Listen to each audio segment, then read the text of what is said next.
Saya tidak mengerti mengapa Dimas Sunan Kalijogo menggunakan ini. Apa ini ajaran Islam? Saya pun tidak mengerti mengapa Kanjeng Sunan Giri baru mempersoalkannya sekarang. Justru pada saat memperingati 100 hari wafatnya Kanjeng Sunan Ampel. Kenapa tidak dulu-dulu? Ya, karena baru sekarang ini kita berkumpul tanpa ada orang lain di antara kita. Kenapa Dimas menggunakan kemenyan, bunga-bungaan, dan lain-lain ini? Bukankah Rasul menganjurkan agar kita selalu rapi, bersih, dan menggunakan wangi-wangian? Setiap sholat Jumat pun kita dianjurkan menggunakan wangi-wangian. Apakah sholat Jumat itu bukan ibadah? Tapi Sunan Kali membakarnya saat peringatan akan dimulai.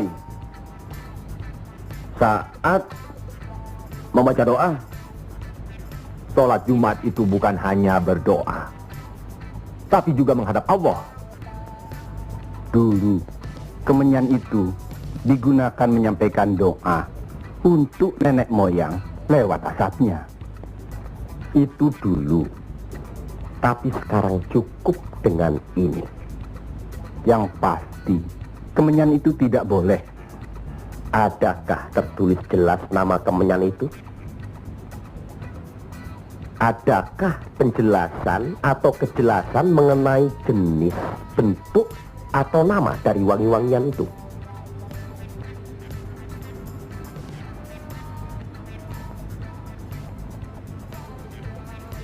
Kalau orang Jawa menganggap kemenyan, setangki, bunga-bungaan itu wangi, apa salahnya kalau mereka menggunakan?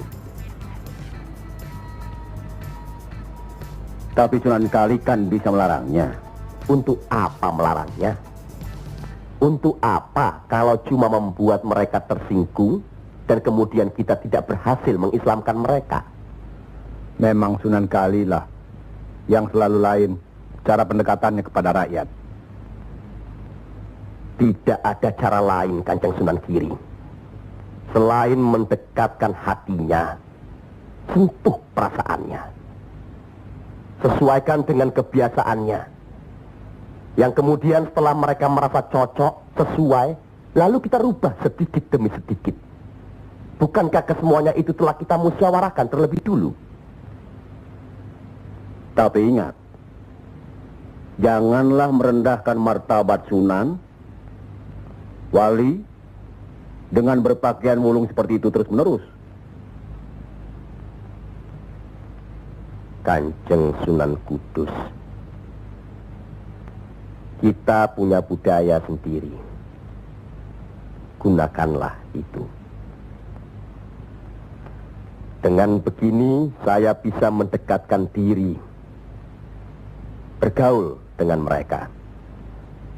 Tidak ada jarak antara kita dengan mereka. Ada sambung rasa. Lagi pula iman Islam seseorang bukan terletak di pakaian, tapi di sini. Yang penting bersih, aurat tertutup.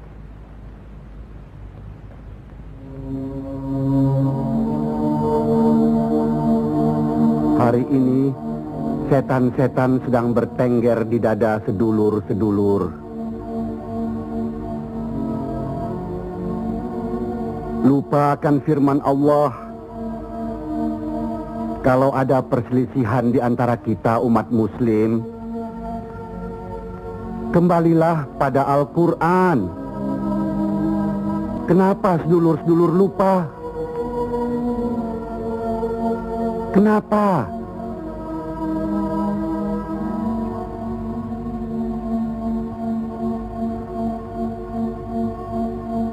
Maaf Kanjeng Sunan Giri.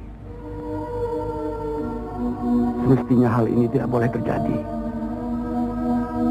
Apalagi Kanjeng Sunan sebagai pimpinan kami di sini.